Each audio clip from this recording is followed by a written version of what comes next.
Finally आज मेरी SSC journey को 2 साल पूरे हो जाते हैं।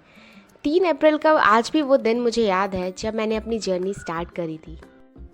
वो दिन था जब मैंने प्रिपरेशन अपनी एकदम ज़ोरों शोरों से स्टार्ट कर दी थी और यू कांट बिलीव मैंने अपना इंग्लिश का कंप्लीट ग्रामर 1 महीने में कंप्लीट कर लिया था। मैथ्स के 3 चैप्टर कंप्लीट कर लिए थे सिर्फ और सिर्फ 1 महीने में। बिकॉज उस टाइम पे ना एक अलग ही जोश था कि हाँ भाई हाँ, अब तो सिलेक्शन लेकर ही दिखाना है।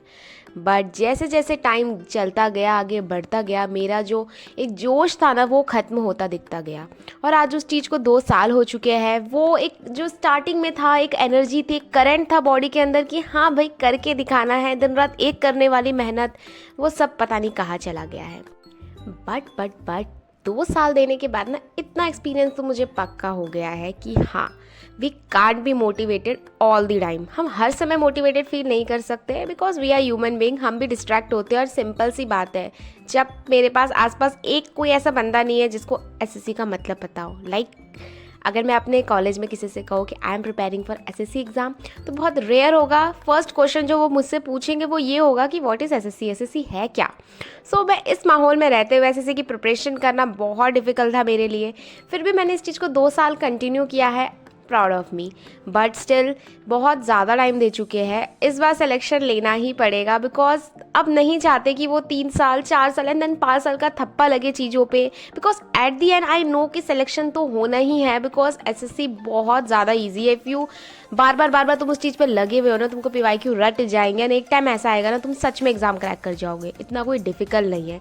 But the problem is that ना, जब तक हमको समझ आता है ना कि एग्ज़ाम है क्या, पढ़ना कैसे है, कैसे पढ़ना है, तब तक बहुत देर हो चुकी होती है।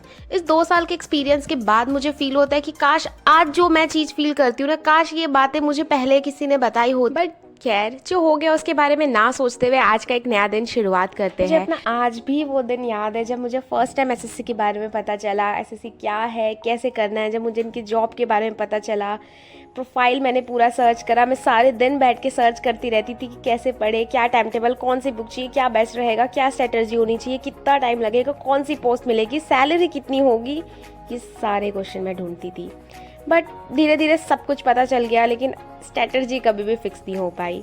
मुझे आज भी वो दिन याद है जब मैंने अपना पहला रूटीन टाइम टेबल बनाया था, जब मैं पहली बार अर्ली मॉर्निंग उठी थी कि आज से तो रोज़ सुबह उठूँगी जल्दी और अपनी पढ़ाई करूँगी, क्योंकि मुझे किसी भी हालत में ना एसएससी में एक पोस्ट तो लेनी ही लेनी है।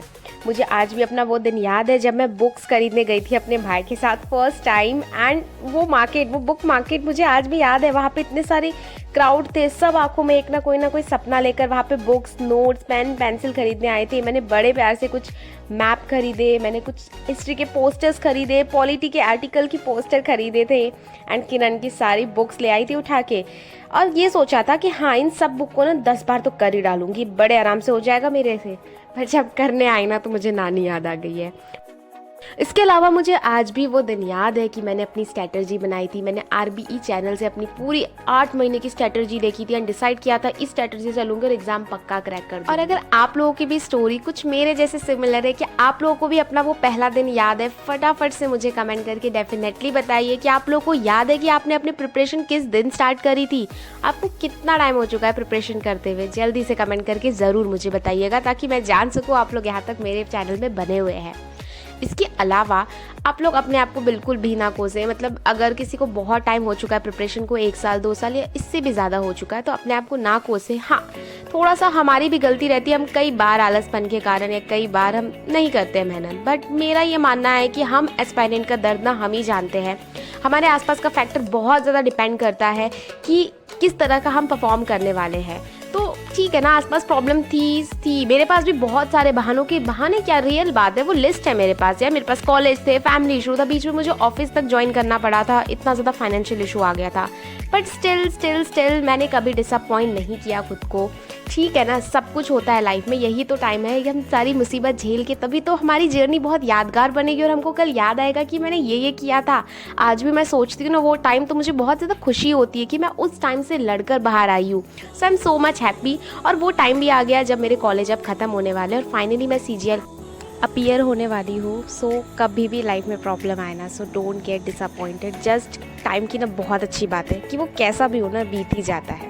आज अगर आपके अच्छे टाइम चल रहे हैं तो ये भी चला जाएगा, और अगर आज आपके बुरे टाइम चल रहे हैं ना तो ये भी चला जाएगा। इसलिए मेहनत करना, चीज़ों से डरना, ये सब छोड़ दीजिए। जस्ट मेहनत करिए और लग जाइए अपनी प्रिपरेशन जर्नी में। चाहे आज आपने शुरू की है या चाहे 2 साल पहले करी थी, आपका जो जुनून है ना वो एकदम हाइक पे होना चाहिए। एकदम मतलब अब एसएससी सीएचएसएल के लिए सिर्फ और सिर्फ 75 डेज़ और सीजीएल के लिए 150 डेज़ बचे हुए हैं। यही वो पीक टाइम है ना, मतलब कहते हैं ना इट्स अ हाई टाइम कि मेहनत करनी है, स्टार्ट कर देनी चाहिए आपको। वैसे आज मैं कर रही हूँ नाइट स्टडी, बिकॉज मैं सुबह गई थी कॉलेज, एंड कॉलेज से आते हुए मुझे काफ़ी लेट हो गया था। फिर बहुत सारे काम बचे हुए थे क्योंकि लास्ट टाइम चल रहा है ना, तो बहुत सारे प्रैक्टिकल्स एंड आपकी फ़ाइल वगैरह, प्रोजेक्ट्स, ये सब मुझे कंप्लीट करना है। बहुत ज़्यादा हेक्टिक हो रखा है डेज़, बट ठीक है, मैंने ये मन में रखा है कि एसएससी को देना है, मतलब दिन देना है। तो आज का टू डू लिस्ट बना के मैं लग पड़ती हूँ अपनी पढ़ाई में। एंड अभी मैं कर रही हूँ वोकैबलरी। सो वोकैबलरी लर्न करने का ना मेरे को बहुत अच्छा तरीका मिला। लाइक मैं इसको अप्रॉक्स 10 दिन से फॉलो कर रही हूँ और इतना ज़्यादा बेनिफिट, मतलब यू कांट बिलीव, मैं पर डे कम से कम 70-80 वोकैबलरी, न्यू वोकैबलरी लर्न कर रही हूँ। सो मुझे बहुत ज़्यादा बेनिफिट मिला। जस्ट क्या करना है ना, you have to write down the vocabulary, उसको लिखना है। जस्ट लिखते जाइए, वर्ड मीनिंग देखते जाइए, लिखते जाइए, देन उसको रिवाइज़ कीजिए। जैसे अब मैंने अभी करा, तो अभी मैं इसको 2 बार रिवाइज़ कर लूँगी, एंड देन इवनिंग में मैं एक और बार रिवाइज़ करूँगी, और सोने से पहले एक और बार रिवाइज़ करूँगी। जो शाम में और इवनिंग में दूँगी ना, मुश्किल से 5 मिनट दूँगी मैं, लेकिन वो बार बार रिविजन करने से ना मेरे को एक ही दिन में इतने तगड़े तरीके से चीज़ें याद हो जाती है ना कि आप बिलीव नहीं करेंगे।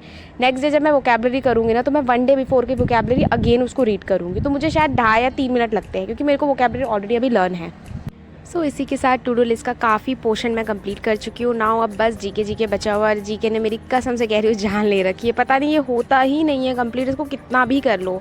तो फाइनली यही है, इसका तो बार बार रिवाइज़ करो, क्योंकि मैंने एक बार पीवाईक्यू किया तो फिर मेरे मार्क्स अच्छे आने लग जाते हैं। देन जैसे ही मैं इसको स्किप कर देती हूँ, लाइक अभी कुछ टाइम से मैं जीके को छोड़ दी थी, एंड देन अगेन पढ़ना स्टार्ट किया, तो फिर वो दोबारा से 0 पे पहुँच जाते हैं। इसलिए जीके ऐसा सब्जेक्ट है ना, इसको रोज़ के रोज़ पढ़ो, इसको मत छोड़ो, और इसके पीवाईक्यू कंटिन्यूसली करते रहो। क्योंकि मेरे साथ ये हो चुका है, मैंने बहुत मेहनत करी थी जीके पे, लेकिन अगेन मैं डिक्लाइन करने लग गई जस्ट ड्यू टू कि प्रैक्टिस नहीं करी रेगुलर बेसिस पे। सो आज के लिए इतना ही रखते हैं। अब मिलेंगे हम लोग अगली वीडियो में। आप लोग अपनी जर्नी डेफिनेटली शेयर कीजिएगा कमेंट में मेरे साथ, सो दैट व्हेनेवर जब भी लाइफ में हम सक्सेस होंगे, so we will remind it.